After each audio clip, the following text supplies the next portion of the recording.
Only 3 players have won more MVP awards than LeBron James in the history of the award. Michael Jordan and Bill Russell each received 5 trophies, with Kareem Abdul-Jabbar taking home the most with 6 honors to lead the league. James is tied with Wilt Chamberlain for the most wins with 4, but in actuality, he could have won this honor a total of 9 times throughout his career. There were 5 seasons in which he finished right in the mix, but was passed over by another player for the last spot.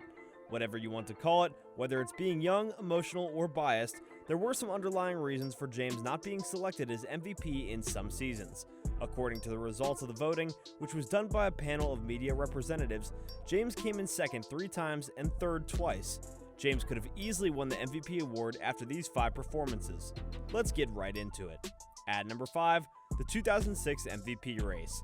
It took LeBron James 6 years in the NBA before he was awarded his first Most Valuable Player award. In actuality, he should have received his first MVP award during his 3rd season in the league when he was 21 years old. This would have made him the NBA's youngest MVP in the league's illustrious history.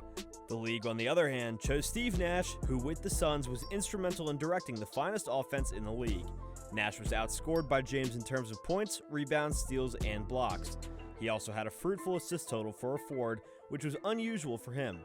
One thing that did distinguish Nash from James was the fact that Nash concluded the season in the 50-40-90 club, which was spectacular enough to capture the hearts of the voters.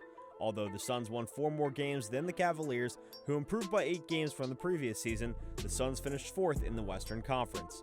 At number 4, the 2011 MVP race. The 2011 MVP contest, which takes place 11 years after the previous one, appears to be an emotional vote. James finished with more than 2 entire win shares more than Derrick Rose, and he was the league's best player in terms of win shares. Rose managed to garner 113 MVP votes compared to James's total of just 4. When James decided to leave the Cleveland Cavaliers during the 2010 offseason, it caused an emotional reverberation around the world. When you look back, you can't help but notice that there was some sort of bias in the voting.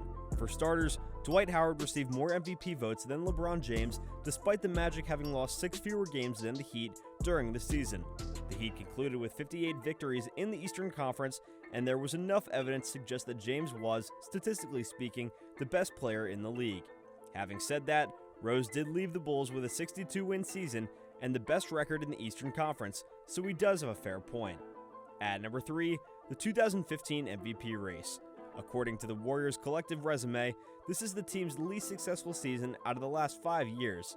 Steve Kerr revolutionized Steph Curry in his first season as head coach, and Curry went on to lead the Warriors to 67 victories, the most in the NBA. He was also 1.3 percentage points short of joining the 50-40-90 club in terms of field goal percentage, despite shooting an outstanding 44.3% from beyond the arc. With that being said, James guided the Cavaliers to the second best record in the Eastern Conference and 53 victories in his first season back with the team. When James was not on the court, the Cavaliers were a bottom-of-the-barrel squad. In his first season back, the squad was a legitimate contender in the Eastern Conference, and that is not a coincidental occurrence.